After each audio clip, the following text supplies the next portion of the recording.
नमस्कार दोस्तों, बहुत बहुत स्वागत है आप सभी का गवर्नमेंट एजुकेशन में। मेरा नाम है जितेंद्र, आप सभी का स्वागत करता हूं। तो चलिए गाइज, हम आगे के क्वेश्चन डिस्कस करते हैं। ये हमारा 12वां पार्ट है जिसमें हम सामान्य ज्ञान से संबंधित प्रश्न देख रहे हैं, जो कि आपके Madhya Pradesh PSC, MPSI, constable और पीई में जितने भी एग्जाम होते हैं उसके पैटर्न पे हाल पर। ओके, इससे पहले कि अगर आपने वीडियो नहीं देखे हैं तो यहाँ पर एक राइट कॉर्नर पर आई का बटन आ रहा होगा, तो उस पर क्लिक करके आप देख सकते हो, सारी वीडियो की आपको प्लेलिस्ट मिल जाएगी। तो चलिए हम फर्स्ट क्वेश्चन की तरफ बढ़ते हैं।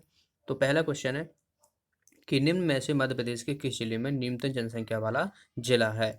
देखिए, यहाँ पर 2011 की जनगणना के हिसाब से नहीं बोला गया है, तो आपको ऑप्शन जो है वो देख के लगाना है। अभी आपको पता हो कि मध्य प्रदेश में जो है वो टोटल 52 डिस्ट्रिक्ट हैं, और नया जो बना था वो बना था निमाड़ी, जो कि टीकमगढ़ से अलग हो गए। तो इसी की जो है वो सबसे न्यूनतम जनसंख्या है। तो इसका आंसर हो जाएगा सी ऑप्शन। अगर आपको 2011 की जनगणना के हिसाब से कहा जाए तो आपको हरदा लगाना है। ठीक है, तो इसका आंसर हो जाएगा निमाड़ी। निमाड़ी आपको पता हो तो 52वां डिस्ट्रिक्ट बना था मध्य प्रदेश का, और यह जो है वो टीकमगढ़ से अलग होकर बना था। 1 अक्टूबर 2018 को इसे अलग करके नए जिले में गठित किया गया, और यह राज्य का 52वां जिला बना। अगले क्वेश्चन की तरफ बढ़ते हैं। भारत में सर्वाधिक तांबे का उत्पादन किस राज्य में होता है। तांबे की बात की गई है। ऑप्शन है मध्य प्रदेश, राजस्थान, उत्तर प्रदेश, झारखंड। तो इसका आंसर हो जाएगा दोस्तों राजस्थान। राजस्थान में जो है वो तांबा और जस्ती का उत्पादन जो है वो सबसे ज़्यादा होता है, याद रखना है। और राजस्थान जो है वो भारत का सबसे बड़ा राज्य है एरिया के हिसाब से देखा जाए। वहीं अगर हम बात करें मध्य प्रदेश की, तो ये दूसरे स्थान पर आता है। और वहीं हम कैपिटल की बात करें राजस्थान की, तो जयपुर है, जिसे हम पिंक सिटी के नाम से जाना जाता है। और गवर्नर है यहाँ के कलराज मिश्र, और सीएम है अशोक गहलोत। यहाँ के आपको नेशनल पार्क दो याद रखना है, केवलाराव नेशनल पार्क और रणथंभौर नेशनल पार्क। की काफ़ी बार पूछ लिए जाते हैं, तो इन दोनों को ही आपको याद रखना है। अगले क्वेश्चन की तरफ बढ़ते हैं। मध्य प्रदेश का दूसरा सबसे लंबा राजमार्ग कौन सा है। NH7, NH8, NH20, NH10। तो इसका आंसर हो जाएगा दोस्तों NH7, यानी ए ऑप्शन जो है इसका आंसर हो जाएगा। अगले क्वेश्चन की तरफ बढ़ते हैं। 2011 के अनुसार, जनगणना के अनुसार कहा गया है, 2011 की जनगणना के अनुसार मध्य प्रदेश में सर्वाधिक लिंग अनुपात वाला जिला कौन सा है।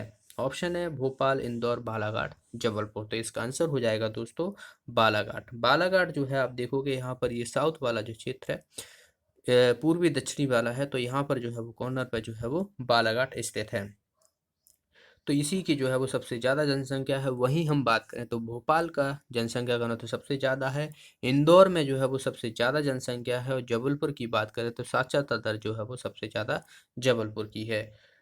बालाघाट बैनगंगा नदी के किनारे दक्षिणी पूर्वी मध्य प्रदेश में जो है स्थित है। यह सतपुड़ा पर्वतमाला के छोर पर मध्य प्रदेश, महाराष्ट्र और छत्तीसगढ़ की त्रिकोणीय सीमा पर बसा हुआ है। यहाँ पर जो जनजाति पाई जाती है वो बैगा जनजाति पाई जाती है। और बालाघाट में मैग्नीज नगरी के हम नाम से जाना जाता है, क्योंकि यहाँ पर सबसे ज़्यादा मैग्नीज होती है। अगले क्वेश्चन की तरफ बढ़ते हैं। ईरोड़ हल्दी कब, देखिए क्वेश्चन यहाँ पर थोड़ा स्प्रिंट हो गया है। ईरोड़ हल्दी को जो है वो जीआई टैग दिया गया है। ये किस राज्य में पाई जाती है। ऑप्शन है तमिलनाडु, उत्तर प्रदेश, महाराष्ट्र और बिहार। तो इसका आंसर हो जाएगा दोस्तों तमिलनाडु। तमिलनाडु की आप देखोगे यहाँ पर, तो ये जो बिल्कुल साउथ वाला क्षेत्र है इंडिया का, तो वहाँ पर जो है वो तमिलनाडु है, और इसी को जो है वो ईरोड़ हल्दी को जो है वो यहाँ का जीआई टैग दिया गया है। सांगली हल्दी जो है वो महाराष्ट्र में पाई जाती है, तो सांगली हल्दी को जो है वो महाराष्ट्र में दिया गया है। वहीं हम बात करें तो तमिलनाडु की कैपिटल जो है वो चेन्नई है, और यहाँ के सीएम जो है वो एड्डापट्टी के पलनास्वामी हैं। और यहाँ के अभी अभी करंट में जो 7 जनवरी को जो है अभी ये गवर्नर बनाए गए हैं, कृष्णम राजू। अगले क्वेश्चन की तरफ बढ़ते हैं। देश का पहला बौद्ध थीम पार्क मध्य प्रदेश में कहाँ स्थापित किया जाएगा। ऑप्शन है महेश्वर, पचमढ़ी, सांची और खजुराहो। तो इसका आंसर हो जाएगा दोस्तों सांची में। सांची में जो है वो देश का सबसे बड़ा बौद्ध थीम पार्क स्थापित किया जाएगा। और सांची आपको पता हो तो रायसेन डिस्ट्रिक्ट में पड़ती है।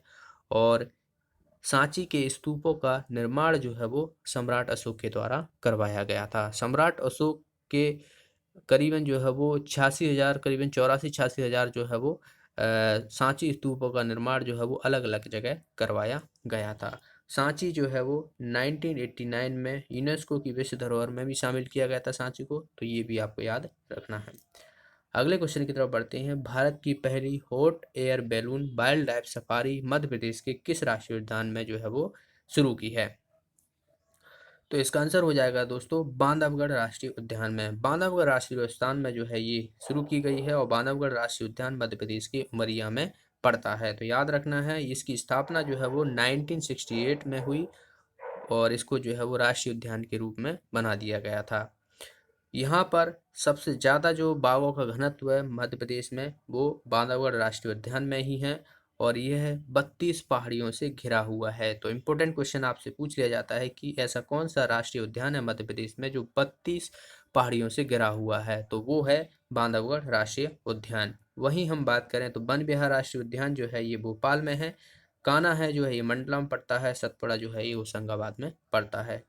कान्हा जो है वो मध्य प्रदेश का पहला राष्ट्रीय उद्यान है जिसकी स्थापना 1955 में हुई थी और इसको जो है वो मध्य प्रदेश का सबसे बड़ा नेशनल पार्क का दर्जा भी प्राप्त है। अगले क्वेश्चन की तरफ बढ़ते हैं। निम्न में से भूटान की राजधानी क्या है? ऑप्शन है काठमांडू, थिम्पू, ढाका, इस्लामाबाद। तो इसका आंसर हो जाएगा दोस्तों थिम्पू। थिम्पू जो है वो भूटान की राजधानी है और भूटान जो है आपको दिखा देता हूँ एक बार, यहाँ पर जो है ये पड़ता है भूटान। तो सिक्किम के जो बगल से जो है यहाँ पर ये भूटान है। तो सिक्किम और वेस्ट बंगाल और अरुणाचल प्रदेश और आसाम से जो है वो सीमा साझा करता है भूटान। ठीक है, याद रखना है। यहाँ की जो प्राइम मिनिस्टर हैं वो लोटे सिंगरिंग, लोटे सिंगरिंग जो है यहाँ के प्राइम मिनिस्टर हैं। वहीं हम बात करें तो काठमांडू जो है ये नेपाल की है, ढाका जो है ये बांग्लादेश की है और इस्लामाबाद जो है ये पाकिस्तान की है। ओके, आपको पता हो तो सार्क का हेडक्वार्टर जो है वो काठमांडू में ही है जो कि नेपाल में है। अगले क्वेश्चन की तरफ बढ़ते हैं। नेक्स्ट है यहाँ पर निम्न में से कौन सी अनुसूची में संघ सूची, राज्य सूची और संवर्ती सूची के रूप में बताया गया है? ऑप्शन है 5वीं अनुसूची, 6वीं अनुसूची, 7वीं अनुसूची, 8वीं अनुसूची। तो इसका आंसर हो जाएगा 7वीं अनुसूची में। 7वीं अनुसूची में जो है वो संघ सूची, राज्य सूची और संवर्ती सूची के बारे में बताया गया है, जो कि राज्यों और सरकारों, केंद्र सरकार के मध्य जो है वो मुद्दे होते हैं, अधिकार होते हैं, उनका बंटवारा जो है वो किया गया है। संघ सूची के अंतर्गत केवल जो है वो केंद्र सरकार आती है, केंद्र सरकार के जो भी काम रहेंगे वो संघ सूची के अंतर्गत आते हैं। राज्य सूची में राज्यों की सरकारों के काम रहेंगे। वहीं हम बात करें समवर्ती सूची में तो सेंट्रल गवर्नमेंट और प्लस स्टेट गवर्नमेंट के सामने दोनों शामिल होते हैं। तो इसका आंसर क्या हो जाएगा? 7वीं अनुसूची। अगला क्वेश्चन है वंदे मातरम को राष्ट्रगीत के रूप में किस दिन स्वीकार किया गया था? तो इसका आंसर हो जाएगा 26 जनवरी 1950 को। सी ऑप्शन इसका आंसर हो जाएगा 26 जनवरी 1950 को। राष्ट्रीय गीत जो है वो बंकिम चंद्र चटर्जी के उपन्यास जो है वो आनंद मठ से लिया गया है और इसे वंदे मातरम को राष्ट्रगीत के रूप में जो है वो जाना जाता है। सबसे पहले अगर आपसे पूछ लिया जाए कि जो सर्वप्रथम जो है वो भारतीय राष्ट्रीय कांग्रेस का जो अधिवेशन हुआ था तो उसमें गाया गया था, कब गाया गया था? 1896 में। सबसे पहले राष्ट्रगीत जो गाया गया था वो भारतीय राष्ट्रीय कांग्रेस के अधिवेशन में गाया गया था। तो ये भी आपको याद रखना है। इसका जो समय है, अगर आपसे समय पूछ लिया जाए तो 1 मिनट 5 सेकंड होता है इसका समय। राष्ट्रगान की हम बात करें, जिसे हम जो है वो नेशनल एंथम के नाम से जाना जाता है, जो कि जन गण मन अधिनायक है, जिसको जो है वो रविंद्रनाथ ठाकुर ने जो है वो लिखा है। ठीक है, तो इसको जो है वो 52 सेकंड के अंतर्गत जो है गाया जाता है। चलिए अगला क्वेश्चन देखते हैं। निम्न में से किस व्यक्ति के द्वारा तीनों गोलमेज सम्मेलन में हिस्सा लिया गया था? तो इसका आंसर हो जाएगा डॉक्टर भीमराव अंबेडकर। भीमराव अंबेडकर थे, इन्होंने जो है वो तीनों गोलमेज सम्मेलन हुए थे जो कि लंदन में हुए थे, तो वहाँ पर जो है इन्होंने पार्टिसिपेट किया था। एक हुआ था 1930, दूसरा 1931 और तीसरा जो हुआ था 1932। तो जो 1931 को जो सेकंड गोलमेज सम्मेलन हुआ था, इसमें जो है वो महात्मा गांधी ने पार्टिसिपेट किया गया था। तो याद रखना है, आपसे पूछा जा सकता है कि महात्मा गांधी द्वारा कौन से सम्मेलन में जो है वो यहाँ पर हिस्सा लिया था? तो सेकंड में। अगला क्वेश्चन, दीन इलाही धर्म की स्थापना जो है वो किसके द्वारा की गई? ऑप्शन है बाबर, हुमायूं, अकबर, शाहजहां।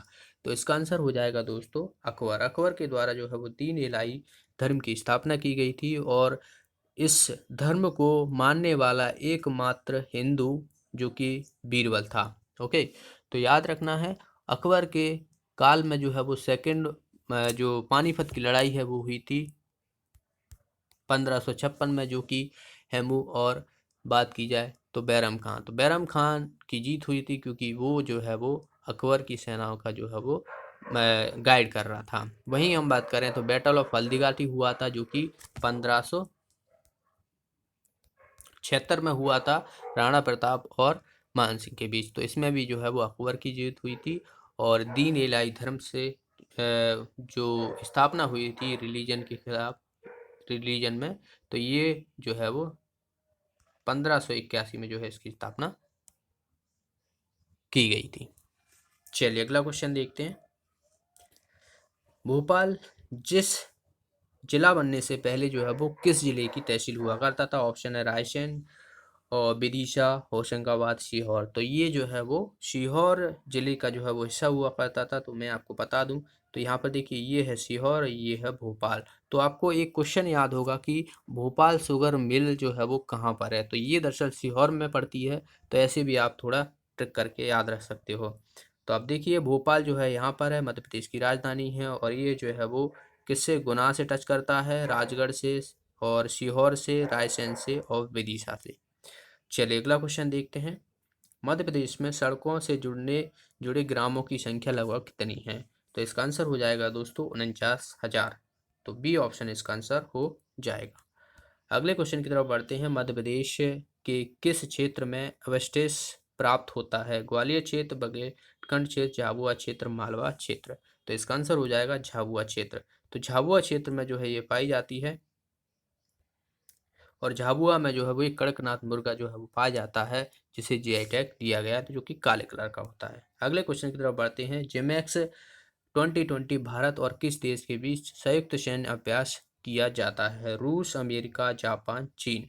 तो इसका आंसर हो जाएगा दोस्तों जापान। जापान के बीच और भारत के बीच जो है वो जिमैक्स 2020 जो है वो भारत सैन्य अभ्यास किया जाता है जो कि एक नेवल एक्सरसाइज है। ठीक है, तो आप देखोगे यहाँ पर ये है हमारा भारत और ये है यहाँ पर जापान। ठीक है, तो इसी इन दोनों के बीच जो है वो जिमैक्स जो है वो संयुक्त सैन्य अभ्यास किया जाता है। हैंड इन हैंड आपसे पूछ लिया जाए तो चीन के साथ किया जाता है। अगले क्वेश्चन की तरफ बढ़ते हैं।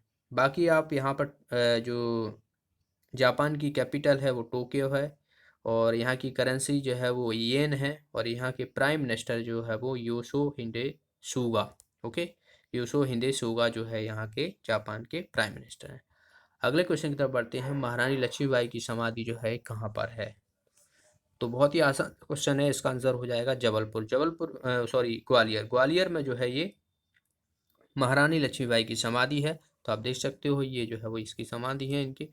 और ग्वालियर में जो है वो रानी लक्ष्मीबाई फिजिकल इंस्टीट्यूट भी है, तो ये भी आपको याद रखना है। अगले क्वेश्चन की तरफ बढ़ते हैं। नेक्स्ट है यहाँ पर निम्न में से किस देश का सबसे बड़ा जो है वो देश का ओके देश का सबसे बड़ा बंदरगाह पूछा गया है भारत का? ऑप्शन है विशाखापट्टनम बंदरगाह, मुंबई बंदरगाह, कांटला बंदरगाह, चेन्नई बंदरगाह। तो इसका आंसर हो जाएगा दोस्तों मुंबई बंदरगाह। मुंबई बंदरगाह जो है वो भारत का सबसे बड़ा बंदरगाह है। तो यहाँ पर आप देखिए, यहाँ पर आप देखोगे यहाँ पर जो है ये मुंबई बंदरगाह पड़ता है। कांडला जो है ये गुजरात में पड़ता है। ठीक है, मैंगलोर यहाँ पर आप देख सकते हो कोचीन केरल में पड़ता है। टूटाकोरन जो है वो तमिलनाडु में और चेन्नई जो है ये भी तमिलनाडु में। ठीक है, तो इन सभी को आपको याद रखना है। और पारादीप जो है ये उड़ीसा में पड़ता है। कलकत्ता जो है वो वेस्ट बंगाल में पड़ता है। तो यहाँ पर आप देख सकते हो एक सारे रिवीजन जो है वो आपको कर लेना है। तो सबसे बड़ा जो है वो बंदरगाह जो है वो मुंबई है।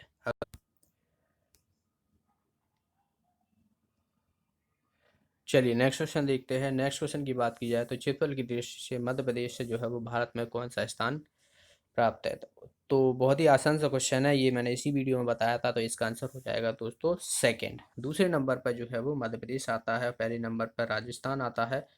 ठीक है, और तीसरे नंबर पर जो आता है वो महाराष्ट्र आता है। तो अगर हम मध्य प्रदेश की टोटल एरिया की बात करें तो 3,08,000 252 जो है वो स्क्वायर किलोमीटर है, जो कि टोटल जो एरिया है भारत का उसका 9.38% जो है वो कवर करता है। 6% जो है वो पॉपुलेशन की बात की जाए तो 6वें स्थान पर है, और 6% के करीबन जो है वो पॉपुलेशन है पूरे इंडिया की। तो दोनों ही चीज़ें मैंने बता दी, एरिया वाइज भी और पॉपुलेशन वाइज भी। अगला है मध्य प्रदेश की राजभाषा क्या है, तो इसका आंसर हो जाएगा दोस्तों हिंदी। हिंदी जो है वो सबसे ज़्यादा मध्य प्रदेश में बोली जाती है, और यही जो है वो राजकीय भाषा है। तो ये थे दोस्तों 20 क्वेश्चन। आई होप अच्छे लगेंगे। वीडियो अच्छा लगा तो वीडियो को सपोर्ट कीजिए, लाइक कीजिए, शेयर कीजिए, और जो भी साथी नए हैं चैनल को सब्सक्राइब कर लेना, और साथ में एक बेल आइकन कमेंट किया उस पर भी क्लिक कर लीजिएगा, जिसके माध्यम से आपको वीडियो का नोटिफिकेशन मिलता है। तो मिलते हैं अगले वीडियो में। Thanks for watching the video. Have a nice day.